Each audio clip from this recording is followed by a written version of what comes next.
Father Jim, welcome. Thank you, Bill. Well, good evening, friends of the Interior Way. And I'm delighted and honored to be able to talk about one of my favorite topics. Just to give you a little background how I got into this. In the mid 90s, I made my MROP with Richard Rohr at Ghost Ranch. And like many of you, I was captivated by the rituals primarily. And I kept asking myself the question, what is it about these rituals that are so transformative and transforming? And a few years later, I was still in parish ministry, and a young woman came to me named Maria. She was in her mid-20s, and she said, Father Jim, I would like to be able to walk down the main aisle in a white dress before I die. You see, I have leukemia and only have a matter of months to live. I'm ashamed to tell you what I said to her. I said, Maria, we don't have anything like that in the church. So unfortunately, we didn't do anything to honor her humanity, and she died without it.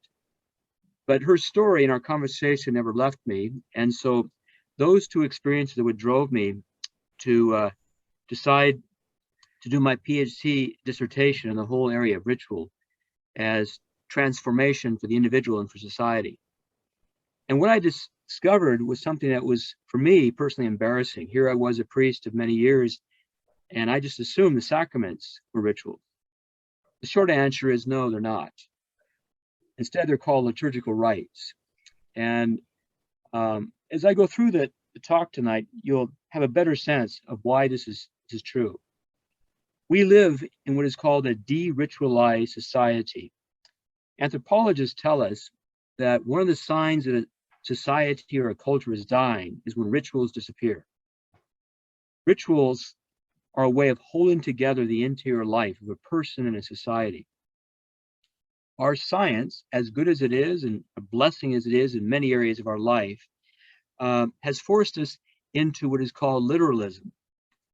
And this literalism is what is called unmythical thinking. It doesn't allow us to be able to seek out or to discover meaning or wisdom. And this is why, from the interior of our life, we are sick. We've been robbed of this meaning and wisdom. Now, let me answer a question I'm sure is on the back of your mind, and that is, well, can science and mythology live together? Absolutely. They're meant to.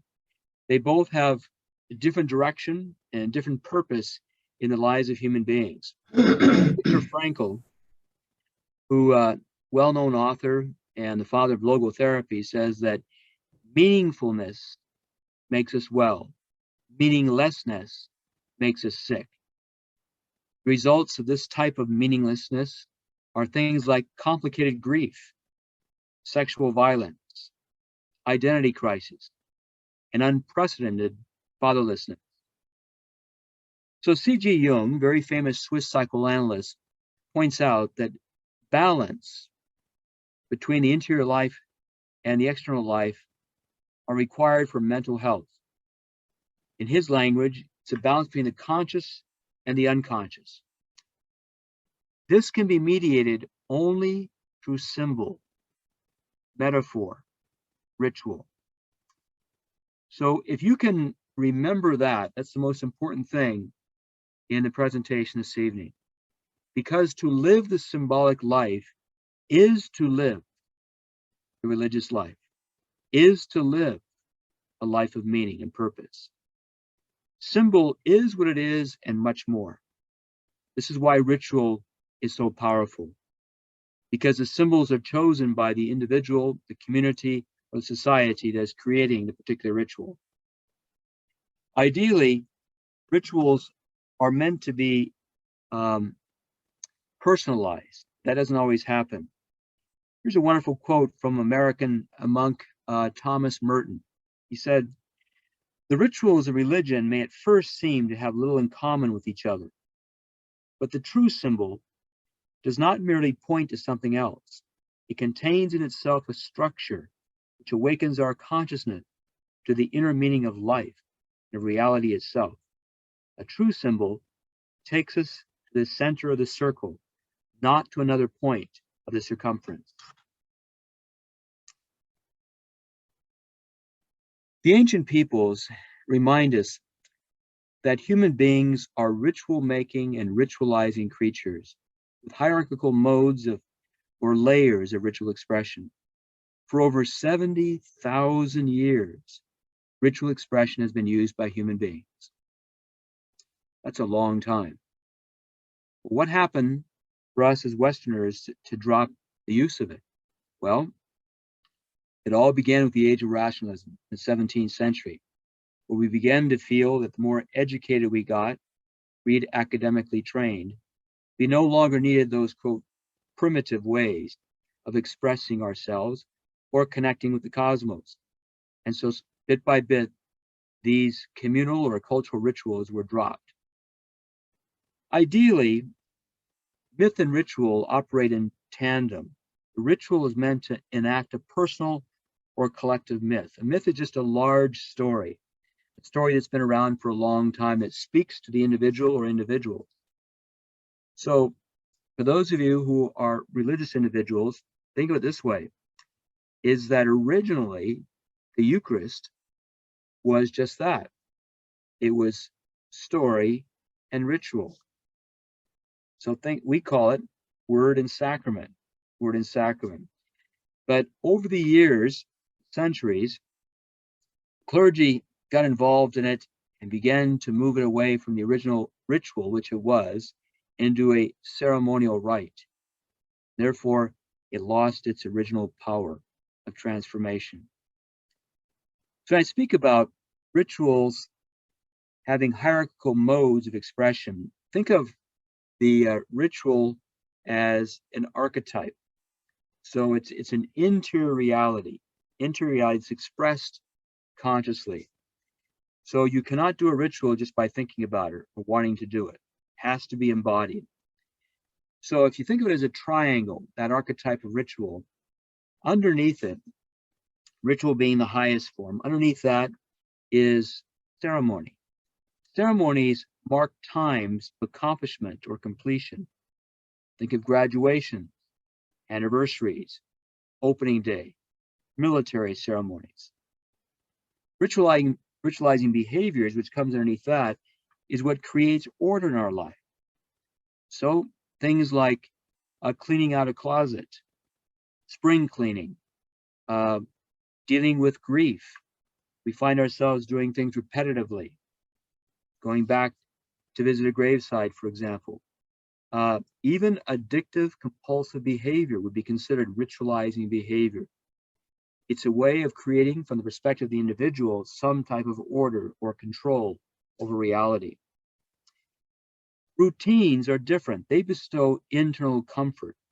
Think of your own morning routine or night routine. Try and change that when somebody comes over to visit you. Watch how animals get upset if you change the routine, or little children. Those of you grandparents, you've experienced this. It's got to be done the same way that mom and dad do it, or the same way that you started doing it years ago. Otherwise, there's a great upset. And finally, habits. Habits assist our movement through life. The way we eat, the way we drive, the way we read. This is where our eccentricities show up. It's the way that we do things so that we get through life. Now, if you add customs to the mix, customs are the way that we do this as a people or a group. It's an habitual practice of a community, a family, or a people.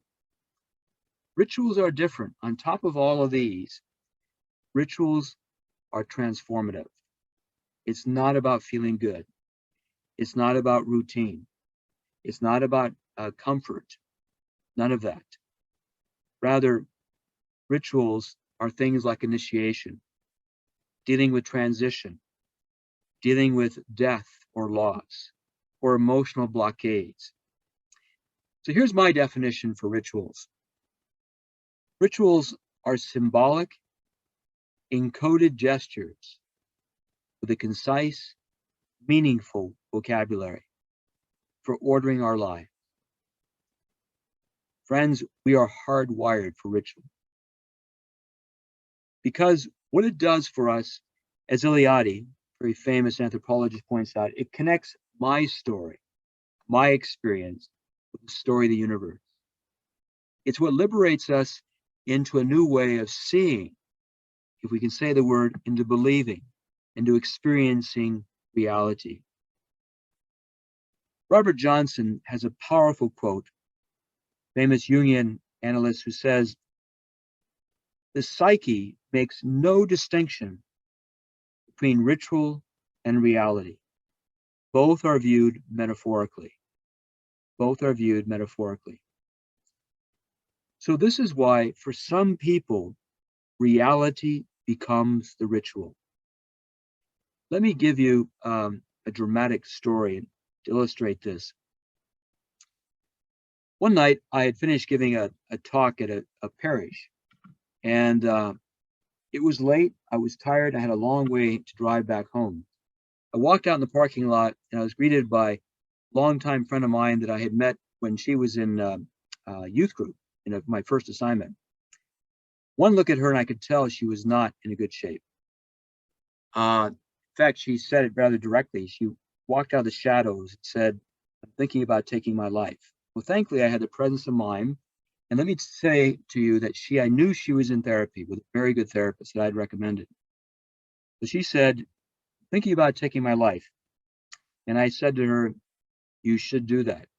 And she literally jumped back about 2 feet because she knew it was totally unlike me. She said, "What did you just say?" And I repeated it. And then I smiled and I said, "But do no damage to your body." She said, "What are you talking about?" I said, "What you need to do is to ritualize your feelings. If you have that strong a feeling right now, something inside of you is telling you that something needs to die. You need to let go of something." Well, the look in her face told me clearly that her trance had been broken. And she was mystified by what I had said.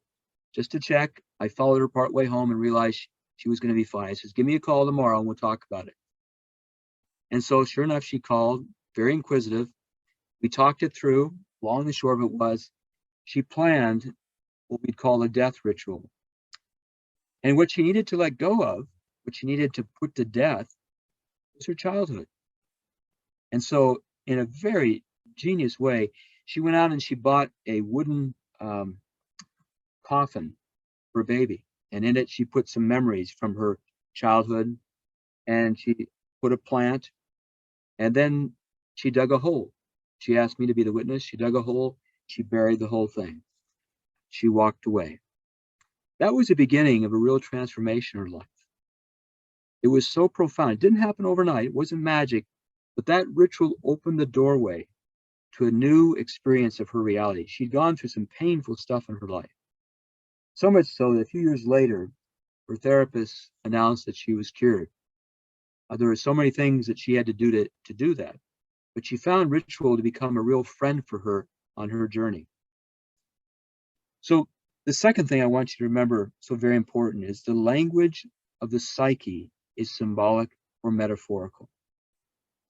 This is why we are to observe our language, how we speak about ourselves, for example. The words, the choices we make, the things we're attracted to, all of these are symbolic expressions of what's happening in the interior life. So let me just give you a summary. Think of ritual and ceremonies being put up together. And I want to talk about the differences. A ritual needs focused attention. Focused attention. Ceremonies celebrate and use what is called diffused attention. So think about a religious service. In the Catholic service, Sunday service, look at all the stuff that's in the sanctuary. All the stuff that's in the sanctuary. Your attention is diffused. It's looking at this, looking at that, looking at this, looking at that, listening to music, listening to somebody speak. In ritual, there's a real focused attention. You know exactly where you're supposed to be looking at. Secondly, a ritual celebrates and takes place in liminal space and time. So I'll give you an example of that in terms of society and family. Have you ever thought the reason that we, human beings as teenagers, have such a difficult time and why we make it so difficult for our parents? Because the adolescent years are liminal time and space. They beg for not just a ritual, but rituals to help us transition from being a child to being an adult. But you know, as I do, human beings in Western culture now, what developmental psychologists are saying is that it takes us, at least as men, to 29 to 30 years of age to move through that adolescence. More than ever, we need rituals to help our boys and girls to get through this challenging stage. Ceremonies are different. They take place in literal space and time. We graduate, or when we get a promotion, or we retire, there's an announcement that comes out and says, here's the time, here's the place. You are invited to come and celebrate with me. So ceremonies really honor that specificity. But rituals can take place anywhere, anyhow. And you know you have to put away your watch or your chronological connection and just to be present to what is. Rituals use very, very few symbols. But as one author says, symbols that you choose are multivocal. Now, ladies, I will tell you that this is what I discovered in my research is that often, not always, but often women seem to need more than one symbol. Most men find it most helpful to focus on a single symbol to express what it is that they want to say, the ritual. So think of it this way. In the Christian ritual, the crucifixion, the symbol is obvious. It's the cross. That's it. Nothing else. Plain, simple, direct, harsh. It grabs you. Ceremonies have many symbols, whether it's the way we dress up, whether it's the things we want to bring to the celebration. Think about going to a baseball game or a football game. You don't just go with who you are. You have this whole bag of stuff, the hat you wear, the shirt you got to wear, the people you invite, and it's all a part of it. So there's many symbols of what it means to go and be a part of a ceremony. In rituals, there are few words, and the words are evocative. People plan these ahead of time. Where in ceremonies, there's many words. They're called speeches. That's why people fall asleep in ceremonies, do not fall asleep in ritual. Again, going back to the Christian ritual, Jesus simply said, "It is finished. It is finished." One line.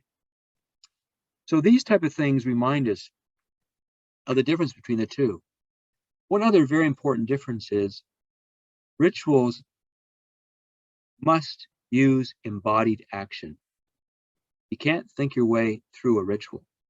Ceremonies use dramatic action, a lot of flair, a lot of hoopla.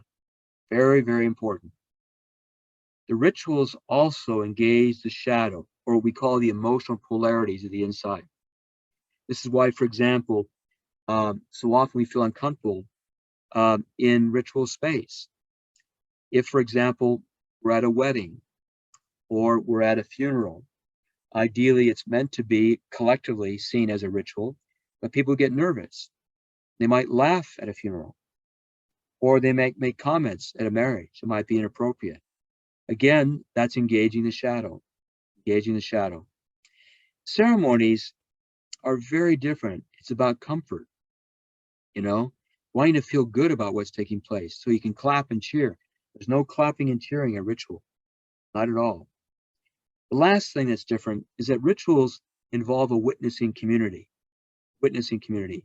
Amongst the Native American tribes, if a particular person, a human being, were not present, the tribe would accept seeing the witnessing community as being the community of animals or creation. Ceremonies don't have witnessing communities, they have audiences. Audiences are looking for entertainment. The witnessing community is not looking for entertainment. They're there literally to witness what you're doing so you don't forget. They remind you, listen, you can't go back there because remember you said publicly, I was there. It's done, it's finished. No longer are you walking away with that. I'll tell you about a ritual that I witnessed with a friend of mine. She had gone through a very, very painful childhood. And her father was killed by his best friend by a knife attack. And it was part of her pain, among many others. And she knew that was affecting her life in being fatherless and turning to so many other different men as a young woman. And so she was sharing with me what she knew she needed to do. And the more we talked, the more she realized a ritual would help her. Now, this woman was a very high extrovert who loved to talk, loved to talk. She was from a very different culture. And as we talked, I gave her some ideas, but she surprised me what she chose to do. She wanted her husband to be there at the ritual and myself. Now, mind you, here's a woman who's very talkative, and she talked a lot before the ritual and debriefing after the ritual. But during the ritual, she chose a simple symbol. She didn't want to show it to me or her husband. And then she stood there in silence, didn't speak any words out loud, and threw the symbol into the ocean. I was stunned by the clarity, the depth, and the insight into ritual that she did. And she said her life changed after that. She realized every time she was tempted to reclaim what she threw overboard, she was reminded by either her husband, Alex, or me, no, let go of that. Can't go back. So what happens when we don't create effective rituals in our life? What happens, people will naturally then create what is called thin rituals or shallow rituals from ceremonies, or they will instill disproportionate meaning into events or objects. Think back to what happened on 9/11. Because our political and religious leaders have no real sense of the interior life when it comes to ritual care, Americans were left with, remember that? Lighting little vigil candles and waving plastic flags. What happened was, this did not speak to the depth of anger, sadness, and deep pain. And so when that happens, violence breaks out. Sure enough, we went to war shortly thereafter. The same is true with sports events. How many different violent encounters have happened because what the people are experiencing is not held with real inner respect. What also can be set up, we see this very clearly, is shadow or parallel rituals are set up. Think of gang initiations, where there's no real respect or understanding of symbol. They don't use symbols of death or theft. They actually steal things. They actually take people's lives. It's a literal reality. Same with war. War is a community form of ritual. Divorce proceedings. Because we don't step forward and help people to show as much respect a divorce as we do a marriage, it's given to a judge who has no real sense of ritual space. And so what happens? The pain and agony continues for years afterwards. Domestic violence is a form of ritualizing behavior. Addictive compulsive behavior, suicide, the list goes on and on. So my friends, it's imperative we really think deeply and imaginatively how we can begin to live our lives with a depth of meaning and to ask ourselves some serious questions. To recognize that repressed trauma is given expression through symbolic language in psychosomatic illness. If you want to do more research on your own, I highly recommend a book by Alice Miller. She is a psychoanalyst of happy memory. Wrote a book, her last book, The Body Does Not Lie. The Body Does Not Lie. So what do rituals do for us? Well, I have a long list, but I'll give it to you, a few of these. Rituals give stability to our times of transition and emotional intensity. They link our body and our soul. They also are primordial means of communication that is non-linear, non-linguistic, non-narrative, and non-rational.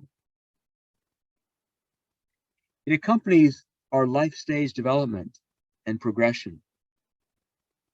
It enhances, clarifies, and purifies the message you want to proclaim to the universe. It connects your desire and action. It gives release to your imagination. It breaks open old consciousness, promotes a change in status, creating healing and outgrowing life's problems. And sometimes it often dramatically violates cultural or religious taboos. Now, it can even be used in an abusive manner to control or disorganize individuals' intellectual functioning and behavior. Think of cults. They use ritual an awful lot. And finally, rituals create genuine community. So, when are we to use rituals? What is the most traditional times through history have human beings use rituals? The first one, through times of transition. Times of transition. Secondly, is emotional intensity. Third is aspects of letting go of a relationship, situation, a residence, job. Also, impasses. Impasses in your life, in reality. So I want to dip into my experience and give you a couple of stories. Many years, my father, who was a World War II vet in the Pacific arena, kept complaining that he never had a 21st birthday party. His birthday was in a foxhole. And, we all had put up with it as a family, but a family friend of ours was tired of him grousing about this. And so she decided to throw a surprise birthday party for him. And she invited our family and also parish friends of his. He loved it. He was absolutely over the moon with gratitude. And so her name was Sandy, a very short, diminutive woman. And she stood on a chair and said, "Now, Bill Clarke, I don't ever want to hear you say you never had your 21st birthday, because tonight you had it. Is that understood?" And he laughed, and we never again heard him complain. That's an emotional impasse. That prevented him from really moving forward. He was stuck in his memory. Example of letting go is a story of a friend of mine who asked me to witness her ritual, and that was that her husband had died, and she thought it would help her if she went through his journals. Please don't do that. I do not recommend that. In the journal, she discovered that he had been unfaithful to her. She did not know that. It really wrecked her. And it also delayed her grief. What she did was, she knew she needed to let go of what took place, what she read and discovered in the journals. And so she brought one of his journals to the ritual, and she tore out all the pages and tore them up in tiny pieces while she was speaking to him in such honest, loving language. And she put them in a pile and she lit them on fire. And she sat there silently, watching them burn to ashes. After the ashes cooled down, she picked up the ashes. She walked over to the ocean and she dropped them in the ocean. She said, "I'm ready to move on." Within 2 weeks, she called me and said, "Something happened inside of me. I really am ready to move on." And so she did. I want to share with you one of the most powerful rituals that I've been a part of. This happened on a wilderness retreat many years ago. A man named David was leading us on the retreat, and he had us play this adult game, which basically was half of us became hunters and others became hunted. He said, "Those of you being hunted, I want you to pretend you're deer, and hunters, you're regular hunters." And so the people playing the role of deer were asked to use these marker pens and mark up their body with different mathematical symbols like numbers or letters of the alphabet. And we were told that those of us who were hunters, after a 20-minute head start, we were to go after them. We got close enough, we were to call out one of the symbols that we saw on their body. And if it was correct, they had to freeze. And each of them had been given a chocolate bar. And we came forward, we could take the chocolate bar from them, meaning we take their life, and they had to go back to camp. or we could return it back to them and we gave their life back. So we played that for about an hour. We called in to this room, this conference room, to process the experience. Lisa spoke up and she said, I want to share my experience. And she pointed across the room to an older gentleman named Stanley. Now, Lisa was about 21 years of age.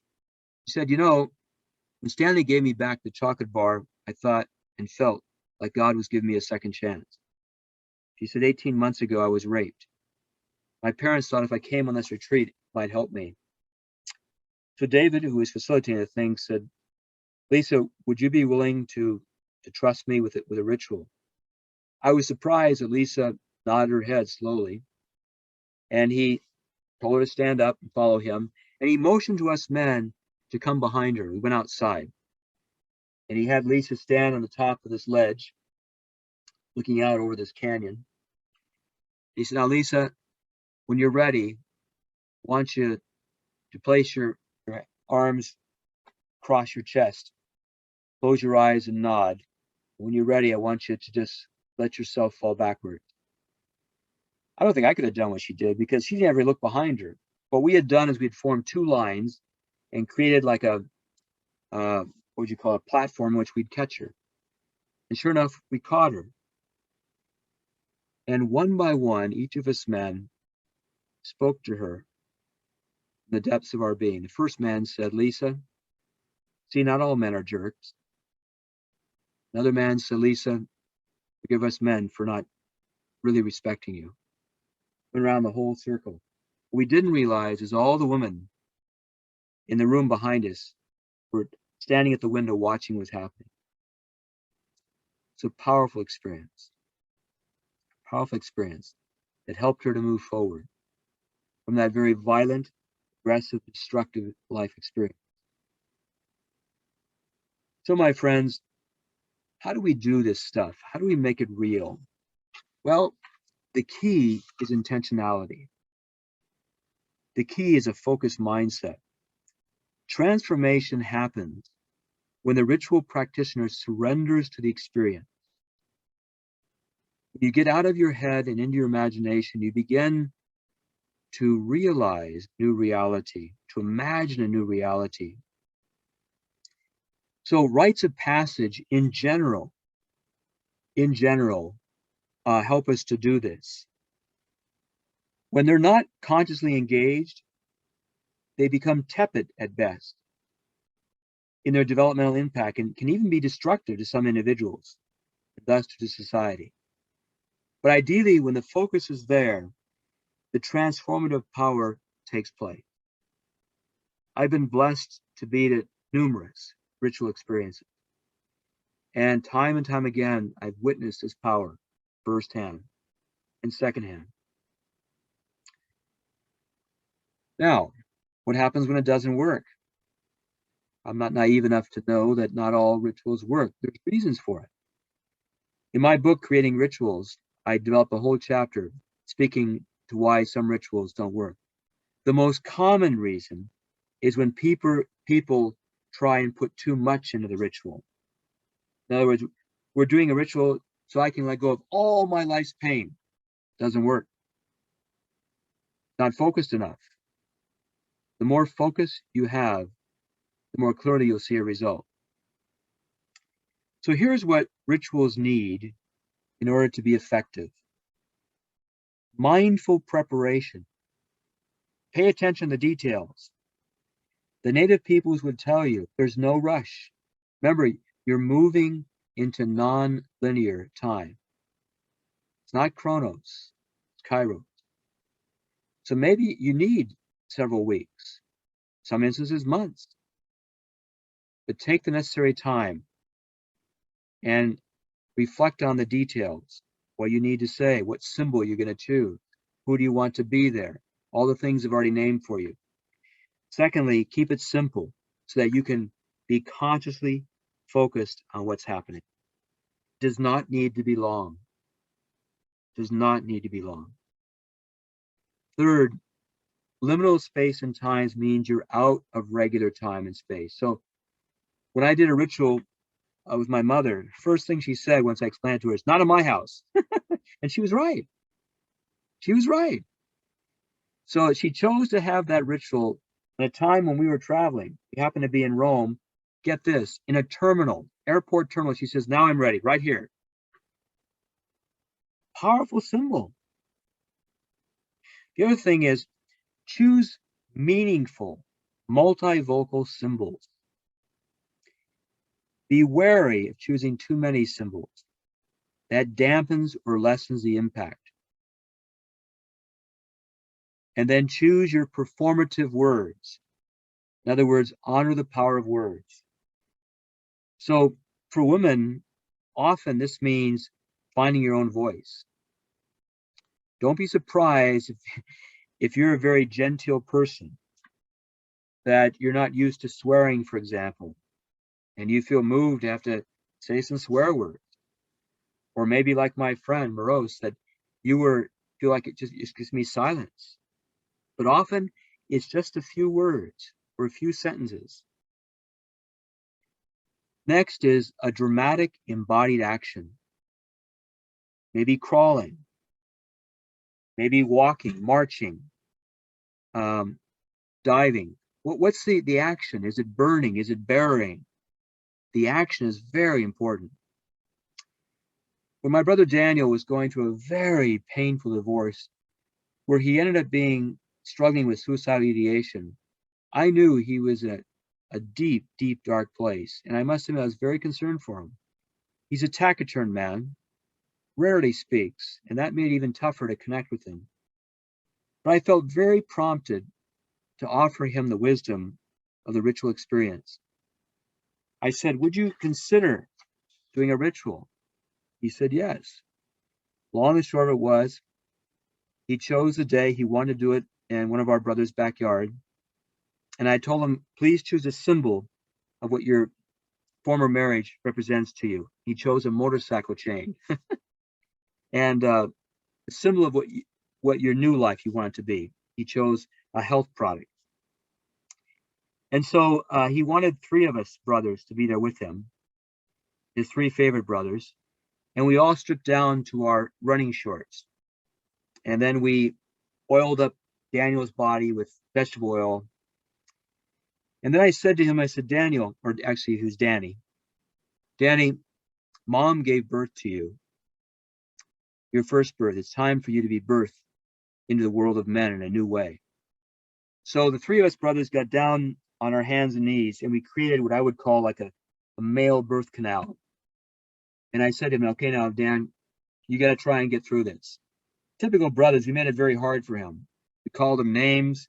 We kept making the hole tighter so he couldn't get through. He lost his trunks in the whole experience, and he almost gave up. We could feel his body just collapse in his depression. That's when we kicked into high gear and says, "Damn it, you can do this. Stop messing around here." Kick it into high gear. And then he really got going. He got out the other side. He did the old Rocky dance, standing there naked. And he's always teased me about having so many degrees. So I went and I got one of my graduation gowns and said, "Here, Daniel, this is for you." I said, "You graduated from School of Pain." And we went inside. We had some tequila shots. We talked about a month later, and something had shifted for him. 5 months after that ritual, he met his second wife. They're still madly in love and doing great. So that was dramatic. He needed that kick in the butt. The other thing, don't negate the shadow. You must engage the shadow, or the inner polarities, the things that you're fighting to, the love-hate stuff, the up and down stuff. Bring that in to the ritual space. Another word you might wrestle with is the confusion, or the banging together of opposites. This is what we call the paradoxical tension, where a lot of rituals come alive. And finally, the witnessing community. What would that look like to you? You do not need a lot of people. So what makes ritual transformative is competent preparation and performance as the shadow is consciously engaged. That's what makes it work. So what I'd like to do the last 10 minutes or so is to give you some ways or ideas to begin awakening your own imagination as you look at your life, life of your family. And some of you are probably already thinking, gosh, I wish I knew this when my kids were small. Don't go there. You know it now. Hopefully, as a grandparent, you can see the importance of this. You'll realize as you begin to practice, and I mean that, practice ritualizing behavior, conscious habits, and routines, you'll find a greater meaning and depth. You'll feel like you're being held by reality and not to protect yourself.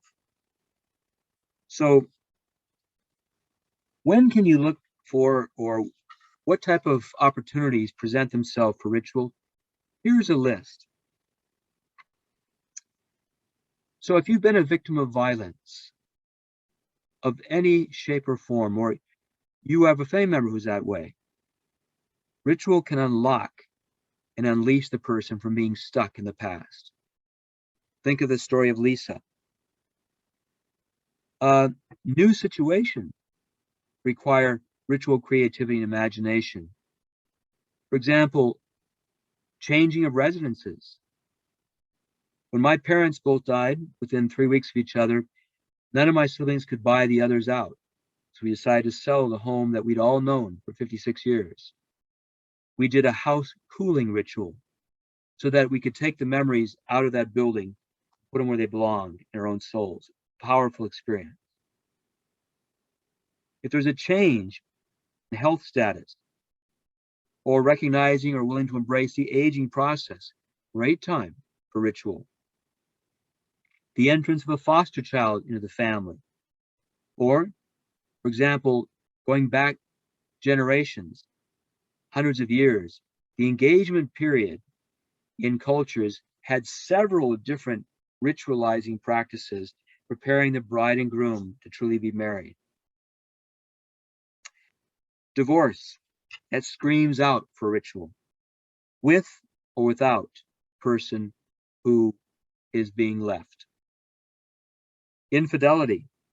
I know one couple worked with a therapist, and what they came up with is that the bride and groom, oh, by the way, the infidelity happened 6 months after being married. Made it really hard. But after about a year of therapy, the therapist recommended a ritual, and what they did is they both chose a wedding present from their marriage, and they drove in their car the edge of a pier, got out of the car and threw the wedding present into the water. Most of these rituals do involve water because water symbolizes the unconscious. Then they got back in the car and they drove to a chapel where a pastor was waiting along with a therapist and best man and maid of honor. They counted that as their new wedding date. Miscarriage, stillbirth, or abortion. I cannot tell you enough, brothers, how important this especially is to women. How to figure out to ritualize that loss, because it's a major relational loss. Retirement from career and changing to the home scene. That's big stuff, not only for the worker, the full-time worker, but let's suppose there's a caregiver at home. To recognize that calls out for ritualizing. An adult son or daughter moving away or coming back home after divorce, coming home from college, deciding they can't pay the bills, they need to come home and spend time with you. When this isn't done, here's what will happen. My niece Jennifer and her mother did not get along very well. They were pretty much two similar personalities. They got in a horrendous fight. But because they were not willing to work with a type of ritual experience, here's what happened. Jennifer stomped out of the house and left in her car. Her mother, Kathleen, went to her room, picked up all of her clothes out of the drawers and the closets, walked out ceremoniously, and I mean that, into the front yard and dumped them out in the front yard. So now she had publicly shamed her daughter. That was the ritual of her leaving. Not very helpful in terms of mother-daughter relationship. Problem-solving relationships or problem-solving rituals. Think of the ritual I shared with you about my dad's 21st birthday, or for children who have lost their parents and have been told they had to stay home because they didn't want them there at the funeral because it was too rough on them. You know, you may need to help create a ritual for them alone. The dying process, to recognize that there can be steps along the dying journey, especially nowadays where so many people are in the hospice situation. Some other things we all know who've been through the MROP, the power of midlife transitions and rituals. Could be a change in relationship status, family, for example. Let's see. I know one teacher that did a beautiful ritual with a driver's license. He earned Teacher of the Year award twice, because what he simply did is he got out to the driver instructor car first and was standing there with the door open, holding the keys in his hand, waiting for the student. And he would say, "What do these represent?" Invariably, the kids would say, "Freedom." He said, "Yeah, what else?" None of them got the answer he was looking for. And finally he said, "How about responsibility?" "Oh, yeah." And then he would say what that word meant. Is, I give you this key. Society is saying, we trust you to drive wisely, passionately, and safely. Are you ready to do that? If they didn't say no, or they didn't know, they had to think about it, he wouldn't give them the keys. They wouldn't get in the car. And then when they're in the car, he would talk to them, not just about the car and driving. He talked to them about life. But the kids began to understand what he was doing in that elongated ritual of coming to know the importance of responsibility. Remarriages cries out for ritual, not just another wedding, but what does it mean? How do we let go of the past to be present in this relationship? Those of you who are Catholic, you can certainly make the sacramental experiences of baptism, confirmation, all the rest. You can raise it up to a ritual status by being creative. You can do the same thing in regards to holiday ritual, Thanksgiving, July 4th. What would be some focal symbols and things that are most important for you? In my family right now, there's been a major transition about our Thanksgiving celebration. That was the major holiday thing for us in the Clarke family. But it's been hard for me here as a ritual elder because my siblings trust me. But at the same time, there's some real definite things. They don't want to do the same old, same old. It's like, okay, tell me what's most important to you. What are the symbols? And we've slowly begun working with that. And finally, I want to call to mind public rituals, welcoming back soldiers or medical personnel, first responders, back from particular situation like fighting fires, fighting in a war, a response to social devastation, fires and floods, hurricanes, all the rest. We can even look upon pilgrimages as a ritual form. Pilgrimage was put together originally by lay people as a way of embodying their prayer form. So that is quite a summary. I don't mean to overwhelm you, but let's go ahead and move from this point.